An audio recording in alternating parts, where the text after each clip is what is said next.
Hello everyone, welcome to a online solution. तो आपके लिए फिर से मैं मैथ का यहाँ पे इंपॉर्टेंट सब्जेक्टिव क्वेश्चन लाया हूँ। गेस क्वेश्चन समझो, बहुत इंपॉर्टेंट सवाल, एग्जाम में पूछने वाला सवाल है। तो आप किसी बोर्ड से हो और आपके एग्जाम बहुत नज़दीक है, तो सभी सवाल को पढ़िए ध्यान से, शुरू से लेकर आखिर तक वीडियो को देखते रहिए और बनाते रहिए, मजे लेते रहिए। तो सबसे पहले सवाल यहाँ पे देखते हैं, इसको हल करते हैं। बोलते हैं क्या कि 3 से विभाज्य प्रथम 40 धन पूर्णांकों का योगफल इनमें से कौन होगा? ये दिया ऑप्शन। देखो मैं एक बात बताता हूँ, ऑब्जेक्टिव जो सवाल आता है ना आपके एग्जाम में, तो मैथ सिर्फ नाम है ऑब्जेक्टिव का, लेकिन बिना बनाए ऑब्जेक्टिव बनने वाला नहीं है। ये तो आप भी तस्लीम करते हो इस बात को। चलो, तो 3 से विभाज्य प्रथम 40 धन पूर्णांकों का योग निकालना है। 3 से कटने वाला 40 पीस, उसका योग निकालना है। तो पहले 3 से विभाज्य होने वाला कितना है उसको निकालते हैं।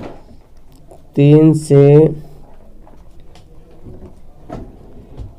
विभाज्य 40 धन पूर्णांक, तो क्या हो जाएगा? 3 होगा। एक तो पहले 3 से 3 ही कटता है, 6 कटेगा, 3 3 9 कटेगा। कहाँ तक? 40 धन पूर्णांक, 40 तक है ना, 40 तक जाना है। मतलब 40 पीस, जैसे 1 है, ये 1 पीस है, ये 2 पीस है, 3 पीस है, तो 40 धन पूर्णांक तक जाना, 40, यानी कि इसका योग निकालना है, योग। तो यहाँ पे पता क्या चल रहा है? यहाँ पे a बराबर कितना है? 3 पता चल रहा है, और d बराबर कितना है? घटा दो, 6 - 3, तो 3 भी क्या है? d है। और n कितना है डियर? n है आपका 40। ठीक है, अब हमको निकालना क्या? n का हमको निकालना SN, इसलिए SN योग निकालना है। तो फॉर्मूला क्या होता है? n/2 × 2a plus n-1 × d। क्यों ऐसा फॉर्मूला लिख लेंगे? क्योंकि आखिरी पद तो दिया हुआ है ही नहीं, यहाँ पे आखिरी पद दिया रहता तभी कुछ करते। तो n कितना दिया? 40/2। चलिए 2, a का वैल्यू कितना? 3 प्लस 40 - 1, और d का वैल्यू कितना? 3 हो गया। 40 को 2 से काटेंगे दिया तो कितना जाएगा? 20 हो जाएगा। काट दो यहाँ पे, 20 दूना 40, और देखो 3 दूना 6, प्लस 40 में से 1 घटेगा 39, और 39 को 3 से कर देगा गुना। ओके, तो 39 को 3 से गुना करो तो 9 × 27, 3 × 1 10 11 117। ठीक है, हो गया। अब 20 गुना जोड़ दो, 7 6 13, और 1 1 2 127 गुना कर दीजिए। इसको कितना आता है? देखो जी, 3 दूना 6, 3 दूना 6, 2 दूना 4, 2 एकम 2, और लास्ट में बच गया 0। यानी कि आंसर क्या होगा हमारा? ये ऑप्शन दिया रहेगा तो आंसर टिक कर लेंगे। ठीक है, तो आंसर क्या होगा? ये बिना बनाए तो आएगा नहीं। ये सवाल 2 नंबर भी आ सकता है या 3 नंबर भी बोले तो, और आपका 1 नंबर तो सवाल देख ही रहे आपका आ रहा। ये बोलता है क्या? BCD समांतर है, तो x का वैल्यू निकाल। देखिए कितना हल्का सवाल दिया। सवाल ऐसे एग्जाम में पूछा जाता है डियर, जो बच्चे नहीं रिवीजन करते हैं, सिर्फ हल्का हल्का पढ़ के छोड़ते हैं, तो फिर ये सब सवाल आता फंस जाते हैं। ठीक है, तो इसको बनाया कीजिए। चूंकि यहाँ पे चलिए, चूंकि त्रिभुज ABC में क्या है? BC समांतर D, BCD के आपस में समांतर है, तो इसलिए हम क्या जानते हैं? इसलिए जानते हैं कि हम यहाँ पे AD/DB बराबर AE/EC कर सकते हैं, क्योंकि जब समांतर होता है, पैरेलल होता है, तो हम इसको ऐसे बटा में लिख सकते हैं। ये है थेल्स-परमे का थ्योरम है। अब जो वैल्यू है यहाँ पे पुट कर दिए डियर। AD के वैल्यू कितना है जी? x से है तो x से लिख दिया हूँ। DB का वैल्यू कितना है? x से -2 लिख दिया हूँ। और A का वैल्यू कितना है? x से +2 है A का वैल्यू, और EC का वैल्यू कितना है? देखिए x से -2। तो बस इसको हल, x से -1 है सॉरी, इसको अब हल करना। ठीक है, इसको हल करना, जो आंसर आ जाएगा। चलिए, तो यहाँ पे मैं क्या करता हूँ? गुना कर दूँ, क्रॉस गुना करते हैं। तो देखो इसको इससे गुना करेंगे, यानी कि x से -2 और x से +2 से गुना कर दिए, और इसको गुना करेंगे, इससे क्या होगा? x × x से -1। चलिए, तो यहाँ पे क्या हो जाएगा? देखिए गुना करो, जैसे देखो a + b a - b direct formula. हालांकि इसको इससे भी गुना करो, इसको इससे भी गुना करो, मतलब उस तरह से लॉन्ग हो जाएगा। तो डायरेक्ट फार्मूला देखिए मैंने आ रहा, a - b a + b क्या होता है फार्मूला? a² - b²। तो a², अब b कितना है? 2 है, तो 2 का स्क्वायर। और यहाँ पे क्या करेंगे? x² - x, तो क्या हो जाएगा? x² - 2 दूना 4, और x² - x। तो दोनों तरफ x² क्या हुआ? कट गया। क्यों कट गया? क्योंकि जब इसको इधर लाइएगा तो माइनस बन जाएगा, या इसको इधर ले जाएगा तो माइनस बन, तो कट ही जाएगा यहाँ, इसलिए हम पहले ही काट दिए। तो क्या बचा यहाँ पे? इसलिए -4 बराबर -x से बचा, और दोनों तरफ माइनस को भी हटाओ, इसलिए x बराबर क्या आ जाएगा? 4। ये हमारा आंसर क्या हो गया? बराबर आ गया। आप इसको चेक भी कर सकते हैं। देखिए अगर यहाँ पे 4 लिखते हैं, क्योंकि x का वैल्यू 4 आ गया, तो 4 और 4 - 2 कितना होगा? 4/4 - 2, हम यहाँ पे शॉर्ट में अगर यहाँ पे देखते 4/, तो 4/2 कितना होगा 2, यानी कि 2 आएगा। ठीक है, चलिए यहाँ पे देखते इसमें भी 2 आना चाहिए। तो चलिए देखिए 4 2 कितना 6, और 4 में से घटेगा तो 3, 4 में से 2 जोड़ेंगे तो 6 होगा, और 4 में से 2 घटाएंगे तो 3 होगा। 6/3 कितना होगा 2 होता है। तो देखिए दोनों का अनुपात समान हुआ है। ये कब होता है, जब समांतर रेखाएं खींची हो, जब दिया रहे ये और ये ऐसे दिया रहेगा तो नहीं काम चलेगा, लिखा रहेगा यहाँ पे कि BCDE आपस में क्या है, समांतर है, पैरेलल है, तब आपको ये फॉलो करना है रूल। ओके, चलिए ये सवाल तो मैं ट्रायंगल के 2 क्वेश्चन लाया हूँ, इसलिए लाया हूँ बिकॉज ट्रायंगल में थोड़ा सा बंदे फंसते हैं इसमें, तो इसलिए इसको बताना मुझे बहुत ज़रूरी है। चलिए तो इस सवाल को बनाते हैं। इस सवाल को देखिए कैसे बनाते हैं इस सवाल को। सवाल क्या बोला जरा, ABC में AD एक माध्यिका है, एक त्रिभुज है ABC, एक त्रिभुज ABC बनाते हैं। ABC एक त्रिभुज है। देखिए ये ट्रायंगल का जो क्वेश्चन है ना डियर, इसको ज़्यादा प्रैक्टिस करने की जरूरत है, नहीं तो दिमाग से निकल जाएगा। AD क्या एक माध्यिका है, AD एक माध्यिका है। ठीक है, फिर बोलता क्या ADB तथा ADC के समद्विभाजक क्रमशः, इसको समद्विभाजक क्रमशः AB तथा AC से, AB तथा AC से E तथा F बिंदु पर मिलते हैं। अच्छा ऐसे बोला ना, AB तथा AC से, तो AB तथा AB और AC से क्या मिलता है, EF मिलता है, यानी कि E और F मिलता है। तो सिद्ध कीजिए कि EF बड़ा समांतर है BC का। EF देखो EF जो है BC का समांतर, ये आपको सिद्ध करना है। तो मैं इसको जो ना रचना के में कर लेते हैं, या तो फिर रचना भी कर सकते हैं, नहीं तो फिर ऐसे रहने देते हैं। इसको हम क्या करेंगे, ऐसे मिला देंगे, सिद्ध करने के लिए ऐसे क्या करेंगे, इसको मिला देंगे। चलिए अब यहाँ पे देखिए, चूंकि यहाँ पे क्या चीज़ दे रहा जी, चलिए तो यहाँ पे त्रिभुज ABD लेते हैं। त्रिभुज ABD में देखिए, ABD में देखिए, अगर ABD में देख रहे हैं तो AD जो DE जो देख रहे हैं, DE कौन गया, ये है DE है ना। DE क्या है, समद्विभाजक किसका होता है, देखो ABD। देखो एक ABC में AD क्या है, समद्विभाजक, ध्यान समझिए, बड़ा वाला त्रिभुज जो ABC है, इसमें AD क्या है, समद्विभाजक, मतलब आधा आधी बांट रहा है। ठीक है, और यहाँ पे देखते हैं त्रिभुज अगर ADB देखते हैं, तो AD में अगर हम, चूंकि ये क्या हो रहा है, मध्य बिंदु E तथा F को देखो समद्विभाजक क्रमशः है ना, समद्विभाजक AB तथा AC से EF पर मिलते हैं, तो मिल रहा। तो अब यहाँ जब हम यहाँ पे रचना करेंगे तो क्या हो जाएगा, ये इसका ADB का समद्विभाजक रेखा हो जाएगा, और ADC का FD जो है समद्विभाजक हो जाएगा। ठीक है, तो एक तो बड़ा वाला त्रिभुज में समद्विभाजक AD हो रहा है, छोटा वाला त्रिभुज में ED हो रहा है। ठीक है, तो हम देखते हैं त्रिभुज ADB में देखते हैं क्या है, DE क्या है, समद्विभाजक है, DE समद्विभाजक है। ठीक है, D क्या है, समद्विभाजक है। तो दोनों इधर भी समद्विभाजक हो रहा है, इधर भी समद्विभाजक हो रहा। तो हम लिख सकते हैं AD बटा BD। देखिए ऐसे कैसे लिखेंगे, जब भी ऐसा होगा ना माध्यिका दिया है, तो आप लिखेंगे AD और ये किसका, ये BD बराबर होगा। ये देखो सिंपल सी बात, ये AD इधर क्या हो जाएगा BD, AD बटा BD, तो लिखेंगे AD बटा BD। और फिर इधर देखेंगे तो देखिए AE बड़ा छोटा त्रिभुज देखें AD, तो यहाँ पे जब ABC को EF जब समद्विभाजक किया था, तो EF और BC हमको सिद्ध करना है समांतर है या नहीं।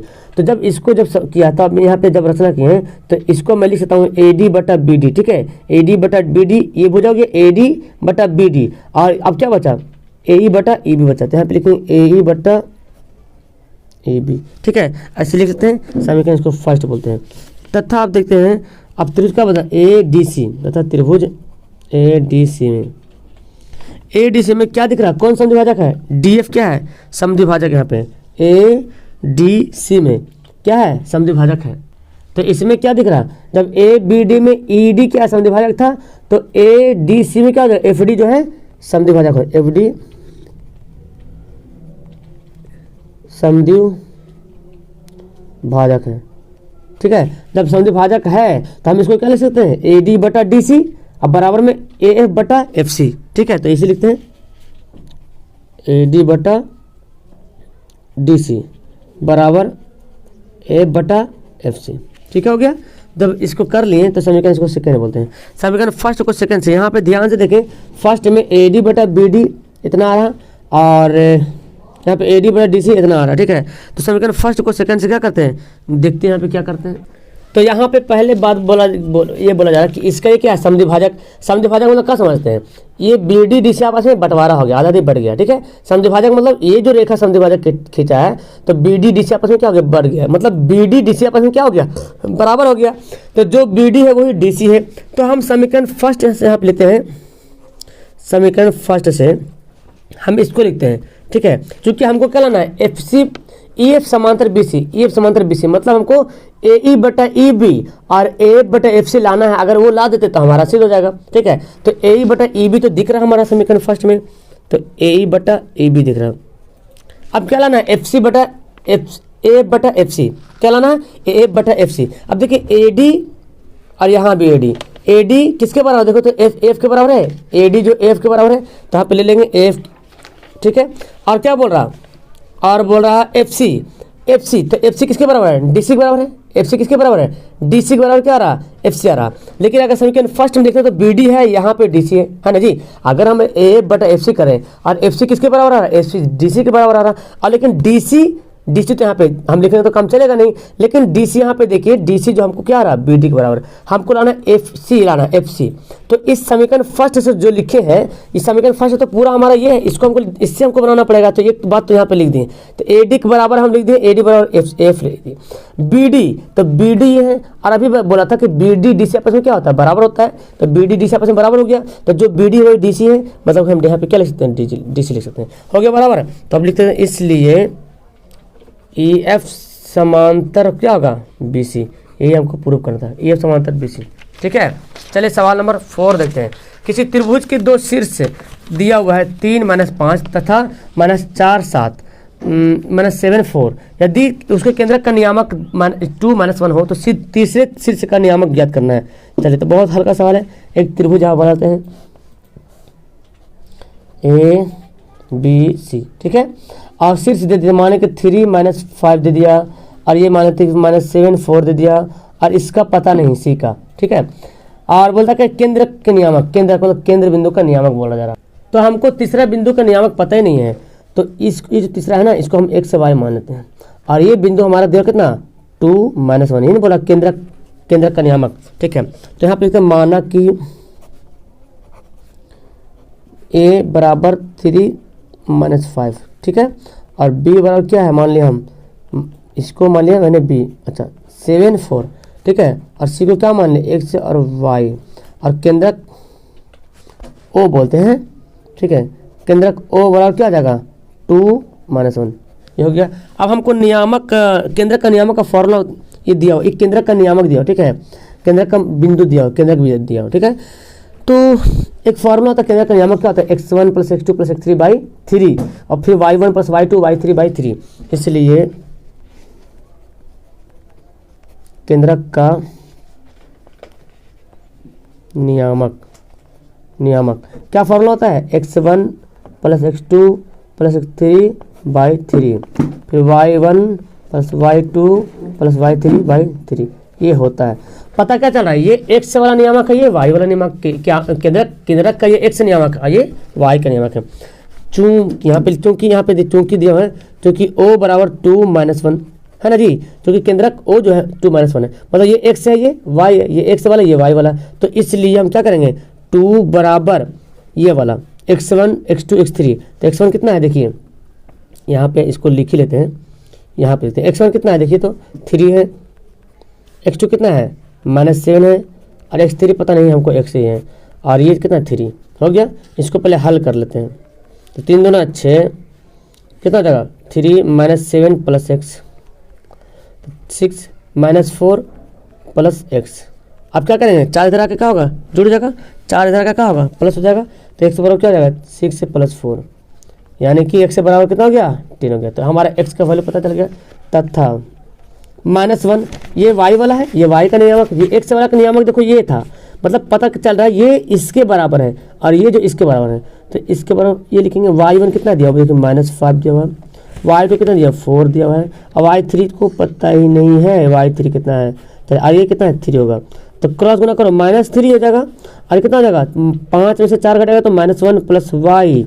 अब देखिए यहाँ पे डी क्या करेंगे, 1 को इधर लाइए, तो 1 को इधर लाएंगे तो -3 + 1 = y, और y बराबर क्या हो जाएगा -2। तो इसलिए यहाँ पर नियामक पता चल गया, इसलिए केंद्रक का नियामक बराबर क्या हो जाएगा 10 और -2। ये हो गया हमारा आंसर। क्लियर है, इजी सवाल है, समझ में आ गया। चलिए सवाल देखते हैं। ये देखिए इसका बोला वैल्यू पुट कीजिए, मान निकालिए, मान, इसका मान क्या होगा वो निकालिए। तो चलिए यहाँ पे मान निकालते हैं। त्रिकोणमिति का बहुत अच्छा सवाल है। 2 cos square theta plus 2/1 plus cot square theta, ठीक है, स्क्वायर दिया हुआ, ठीक है। अब क्या करते हैं, इसका वैल्यू पुट करना, वैल्यू निकालना है।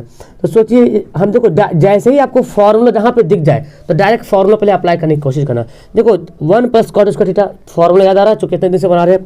तो 1 प्लस कॉट स्क्वायर थीटा, बहुत सारे स्टूडेंट में तो सर हमको समझ में नहीं आ रहा त्रिकोणमिति, इतना दिन से मैं पढ़ा रहा हूँ, कितना सवाल, कितना बार तो मैं चैप्टर शुरू किया हूँ, पढ़ाया हूँ, ठीक है।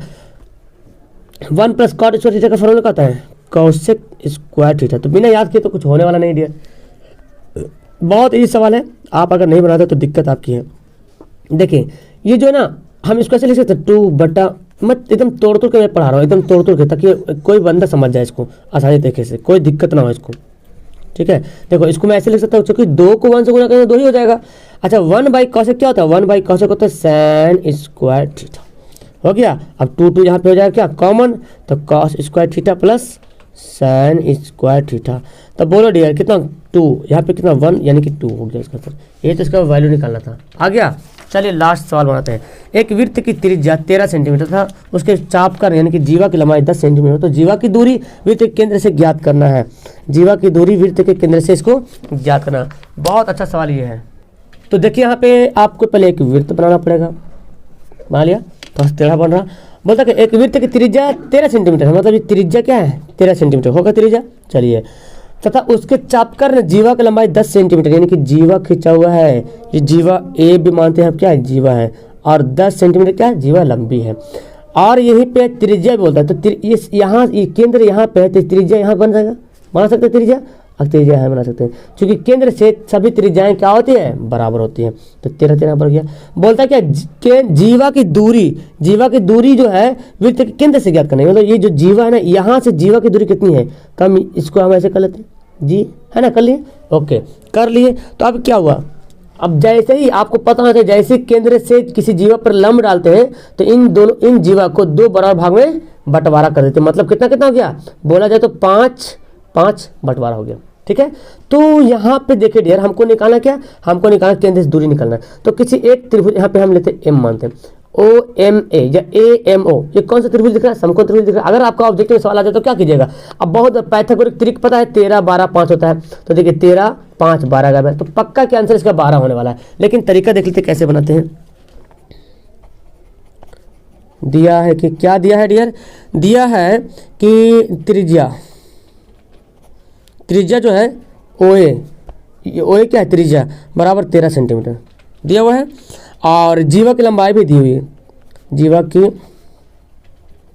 लंबाई भी दी हुई है। क्या है जीवा की लंबाई, जीवा कौन है, जीवा हमारा देखो AB है, AB कितना दी हुई है 10 सेंटीमीटर जीवा की लंबाई दी हुई है, ठीक है। जीवा की लंबाई यहाँ पे हो गई है। अब देखिए बोलता है क्या, अब देखो जब हम क्या किए, जब यहाँ चूंकि पहले बोला जीवा की दूरी केंद्र से कैसे निकालेंगे, जब तक लंब डालेंगे तो दूरी कैसे निकलेगा, है ना। तो हम लिखेंगे चूंकि, यहाँ पे लिखेंगे चूंकि OM जो है लंब है किस पर, AB पर, क्या है OM लंब हो गया ना, OM जो है AB पे लंब हो गया। तो पता क्या चल रहा, तो जब जैसे लंब हो गया तो इसलिए AM और MB आपस में क्या हो गया बराबर हो गया, AM बराबर MB कितना में 5 में बराबर हो जाएगा। जब AB टोटल 10 था, और जैसे ही देखो इस फैक्ट को याद रखो, ऑब्जेक्टिव सवाल में आ सकता है कि किसी वृत्त के किसी जीवा पर केंद्र से अगर एक लंब डाली गई तो उसके जीवा की लंबाई क्या होगी, अगर जीवा की लंबाई कर देते 10 तो फिर आधा कर लीजिएगा, है ना, बंटवारा कर लीजिएगा, या तो फिर अर्ध जीवा की लंबाई क्या हो जाएगी, तो अर्ध जीवा बोले तो आधा हो गया। अब हम क्या करना है, त्रिभुज देखो किसी त्रिभुज में या तो OMA में लो या OMB, जिसमें भी लो आंसर आ जाएगा, ठीक है। लेकिन इसलिए त्रिभुज चलते AOM में, ठीक है, क्या जानते हैं, कर्ण का स्क्वायर बराबर लंब का स्क्वायर जोड़ आधार का स्क्वायर, या तो इधर लंब इधर आधार जो बोलो, है ना। तो क्या लिखेंगे हम, OA का स्क्वायर बराबर क्या होता है AM का स्क्वायर प्लस OM का स्क्वायर। देखिए ये कर्ण है तो ये आधार हो गया, ये लंब हो गया, तो कर्ण का स्क्वायर बराबर क्या होता है आधार स्क्वायर लंब स्क्वायर, जानते हैं। तो ऑब्जेक्टिव सवाल में आ जाता है, तो आप लोग तो गर्दन छोड़ा दीजिएगा इसको। एम का वैल्यू कितना दिया है, 5 है, और ओ एम का वैल्यू तो पता ही नहीं है हमको, है ना, पता नहीं जी। चलिए तो देखिए 13 का स्क्वायर 169, 5 का स्क्वायर कितना हो गया 25, प्लस ओ एम का स्क्वायर 25 इधर आके घट जाएगा, बोलो तो 169 में से 25 आके घट गया, क्या बचा ओ एम का स्क्वायर कितना बचेगा, 9 में से 5 घटेगा 4, 6 में से 2 घटेगा 4, 144 बटा ओ एम का स्क्वायर। हमको तो ओ एम निकालना है, स्क्वायर से कोई मतलब नहीं है, तो ओ एम निकालना तो क्या करेंगे, इसको कर देंगे, इस स्क्वायर को इधर भेजेंगे तो बन जाएगा ओवर रूट, और ये किसका होता है 12 का, इसलिए ओ एम बराबर 12 सेंटीमीटर हो गया। देखिए अर्थात जीवा की दूरी वृत्त के केंद्र से बराबर 12 सेंटीमीटर होगा। जीवा की दूरी वृत्त के केंद्र से बराबर 12 सेंटीमीटर, जीवा की दूरी वृत्त के केंद्र से बराबर 12 सेंटीमीटर आ गया। मतलब ये सब देखो त्रिभुज का सवाल और वृत्त वाला सवाल, प्रैक्टिस जितना करोगे उतना सीखोगे। प्रैक्टिस जहाँ छोड़ देगा तो बोला अरे सर ये कैसे होगी, ये कैसे करते हैं सर, ये कैसे, यहाँ पे हर बार यहाँ पे तुक्का नहीं लगेगा, यहाँ पे हर बार में तर्क लगता है, मतलब तर्क लगता है, नियम लगता है, थ्योरम लगता है, ठीक है। इसलिए प्रैक्टिस कीजिएगा तभी आपको पता चलेगा। ओके, और कोशिश करूँगा कि मैं आपको जो भी अभी टाइम बाकी 1 महीने के लगभग में, तो उसमें जब भी मैं डेली क्लास जो करवा रहा हूँ तो आप लोग से मैं चाहता हूँ क्या मैं रोज 2 से 3 ट्रायंगल और वृत्त का सवाल डालूं, ताकि आपका भी रिवीजन हो जाएगा। तो मुझे कमेंट जरूर करना। ओके, कैसा लगा, मजा आया, okay that's all, thank you everyone, like जरूर करना। Okay bye.